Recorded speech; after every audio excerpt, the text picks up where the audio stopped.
Pastikan tanaman memiliki setidaknya 2 set daun sejati sebelum dipindahkan untuk memastikan pertumbuhan yang baik setelah transplantasi. Pembuahan memang relatif lebih cepat, tapi hasil produksinya lebih sedikit. Assalamualaikum warahmatullahi wabarakatuh. Kembali lagi bersama Kebun Firdani, Gen Z Berkebun. Di video sebelumnya, aku sudah memupuk bibit cabai ini pakai pupuk Gandasilde tanpa campuran insektisida, pestisida, dan bahan lainnya. Hanya dilarutkan dengan air saja. Hari ini, aku mau review hasilnya. Apakah ada yang mati?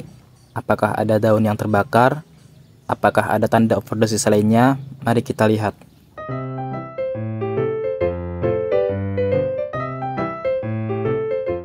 Sebelumnya, aku mau ngasih tahu dulu. Aku nanam cabai ini pakai gelas plastik bekas air mineral yang aku lubangi sebanyak 3 lubang di bagian bawahnya untuk tempat keluarnya air. Media tanam yang aku gunakan media tanam standar aja, cuma tanah, pupuk kandang yaitu kohe sapi, dan sekam bakar dengan tingkat kematangan 90%. Kemudian dicampur jadi satu dengan perbandingan 2:1:1. Aku pastikan media ini dalam keadaan steril. Maksudnya jangan sampai ada patogen ataupun jamur yang kemungkinan nanti membahayakan si bibit cabai ini. Karena biasanya bibit sekecil ini sangat rentan terhadap patogen dan jamur yang bisa menyebabkan busuk pangkal batang dan lain-lain. Lanjut ke bibit cabainya. Oh iya guys, aku lupa ngasih tahu bibit cabai apa yang aku gunakan. Ini nih, aku pakai benih cabai rawit alip dari cap 2 rantai. Karena di kemasannya ini tertulis toleran terhadap virus atau Phytophthora. Toleran ini artinya si tanaman cabai ini nanti tidak terpengaruh atau hanya sedikit terpengaruh oleh virus dan Phytophthora. Lalu apa itu Phytophthora?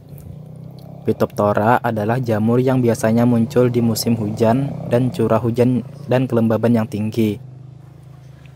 Nah, karena aku nanti nanam bibit ini di musim hujan, jadi aku milih benih ini yang toleran terhadap virus dan Phytophthora tadi. Walaupun nanti juga tergantung dari kondisi lahan, lingkungan, drainase, perawatan, dan lain sebagainya. Tapi, dengan menggunakan bibit ini, setidaknya dapat meminimalisir kerusakan akibat virus dan jamur tadi. Selain cabai rawit alip ini, aku juga nanam cabai rawit mutiara bumi dan bokber. Tapi sebagian sudah dipindah ke lahan dan sebagiannya masih kecil. Oke, kembali ke review. Dapat dilihat bibit cabai ini nggak ada tanda-tanda layu, terbakar, dan overdosis. Malahan tumbuh subur dan daunnya hijau cerah, lembut, muncul tunas baru dan daunnya lebih besar dibandingkan seminggu yang lalu. Hampir semua pertumbuhannya merata, kecuali yang sebelah sini. Memang waktu penyemaian dan pindah tanamnya berbeda dibandingkan yang ini. Jadi lebih besar yang sebelah kanan dibandingkan yang sebelah kiri. Pemupukan utamanya tetap melalui akar, baik itu dikocor atau ditabur. Pada pemupukan pertama pada akar, aku menggunakan pupuk hayati cair, agar manfaatnya dirasakan oleh tanaman dan juga oleh media tanamnya. Dan sebagai pupuk tambahannya, aku menggunakan Gandasilde ini. Gandasilde inilah yang merupakan pupuk rahasia umum yang selalu digunakan petani pada saat tanamannya pada fase vegetatif. Karena kalau pemupukan dilakukan melalui akar dan juga melalui daun, maka tanaman akan sangat merasa bahagia. Apalagi cabai ini. Cabai dikenal sebagai tanaman yang rakus akan unsur hara. Ketika tingginya nanti sudah sampai 20-30 cm, baru aku lakukan pemangkasan pucuk. Pemangkasan pucuk cabai katanya dapat memperlambat proses pembuahan, karena nutrisi dan unsur hara fokus merangsang pertumbuhan cabang baru dan daun baru, mengurangi energi yang dialirkan ke pembentukan bunga dan buah. Tapi kuantitas produksinya nanti jadi meningkat dibandingkan dengan yang tanpa dipangkas. Pembuahan memang relatif lebih cepat, tapi hasil produksinya lebih sedikit, karena cabangnya juga sedikit.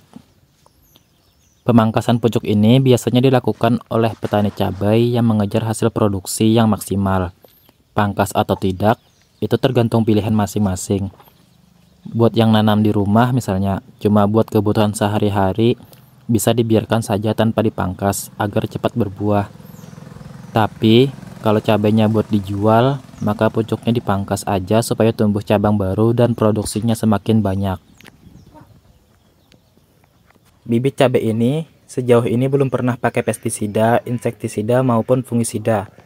Karena memang belum ada tanda-tanda yang mengharuskan menggunakan pestisida ataupun yang lainnya. Kalau ada satu atau beberapa di antara bibit cabai ini yang ada tanda jamur, hama atau serangga, baru aku gunakan pencegahannya. Walaupun pada dasarnya mencegah lebih baik daripada mengobati. Tapi dengan aku menggunakan media tanam yang steril dan lingkungan sekitarnya juga terjaga, jadi aman setidaknya meminimalisir serangan hama dan penyakit lainnya. Kemudian, kapan waktu yang tepat untuk pindah tanam bibit cabai ini? Waktu yang tepat biasanya pada usia 30-35 hari setelah pindah dari semaian ke gelas plastik ini. Ini kan sudah 3 minggu, jadi kurang lebih 1 atau 2 minggu lagi ini aku pindahkan ke lahan. Karena pada usia ini, tanaman biasanya sudah cukup kuat dipindahkan tanpa terlalu banyak stres. Pastikan tanaman memiliki setidaknya 2 set daun sejati sebelum dipindahkan untuk memastikan pertumbuhan yang baik setelah transplantasi. Bagi teman-teman yang belum tahu apa itu daun sejati juga dikenal sebagai daun asli atau daun dewasa. Daun sejati adalah daun yang berkembang setelah fase daun kotiledon atau daun embrio pada tanaman. Daun-daun ini memiliki bentuk dan struktur lebih mirip dengan daun tanaman dewasa. Kalau pada tanaman, ini nih yang dimaksud dengan daun sejati. Oke, mungkin itu saja di video kali ini. Sampai jumpa di video selanjutnya.